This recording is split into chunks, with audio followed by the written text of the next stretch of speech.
ഇത് കറക്റ്റ് ഞാൻ സെന്ററിലാണ്. എവിടെ ഇപ്പൊ കറക്റ്റ് അല്ലേ? ഈ ലെഫ്റ്റ് സൈഡ് ചേർന്ന് പോയതിന്റെ അത് നോക്കില്ല ഇനിയാണ്. ഞാൻ പറയട്ടെ, ലെഫ്റ്റ് സൈഡ് ചേർന്ന് പോയതിന് ഉപകാരം എന്താന്ന് പറയട്ടെ. ഇനിയിപ്പോ അഥവാ നമ്മളത് ഒരു മിനിമം സ്പീഡിലാണ് പോണേ. തൊട്ട് ബേക്കിൽ ഒരു വണ്ടിയുണ്ട്, അവനിന്ന് ഓൺ അടിക്കാണ്ട് അവൻ നല്ല റോഡ് വ്യക്തമായി കാണാൻ, ക്ലിയർ ആയിട്ട് കാണാം, നമ്മൾ ഓവർടേക്ക് ചെയ്ത് പോവാം. അപ്പൊ അതനുസരിച്ച് നമ്മൾ സെന്ററിൽ കൂടെ പോകുമ്പോൾ അവർക്ക് തടസ്സമായി. ബേക്കുള്ള വന്നിട്ട് ഓൺ അടിച്ചുകൊണ്ടിരിക്കും.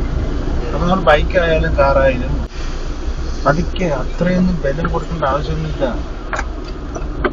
ഒരു വിരളം കൊണ്ട് ഇടാവുന്നുണ്ട് വാസി. ഇതൊക്കെ വണ്ടി ഇതാ അപ്പുറം ഈ ലൈൻ ചേർന്നാ പോകുന്നത്. റൈറ്റ് സൈഡിലെ ലൈൻ, നമുക്ക് ലെഫ്റ്റ് സൈഡിലോട്ട് വണ്ടി വരണ്ടേ. വണ്ടി ലെഫ്റ്റ് സൈഡിലോട്ട് വരണ്ടേ. അഥവാ ഒന്ന് നീങ്ങി പോയിട്ടുണ്ടെങ്കിൽ അതാണ് സ്റ്റീരിംഗ് ബാലൻസ്. ഇങ്ങോട്ട് ഈ വണ്ടി വരുന്നില്ല. വണ്ടി ഇടതുവശത്തേക്ക് വരട്ടെ, ലെഫ്റ്റ് സൈഡിലോട്ട്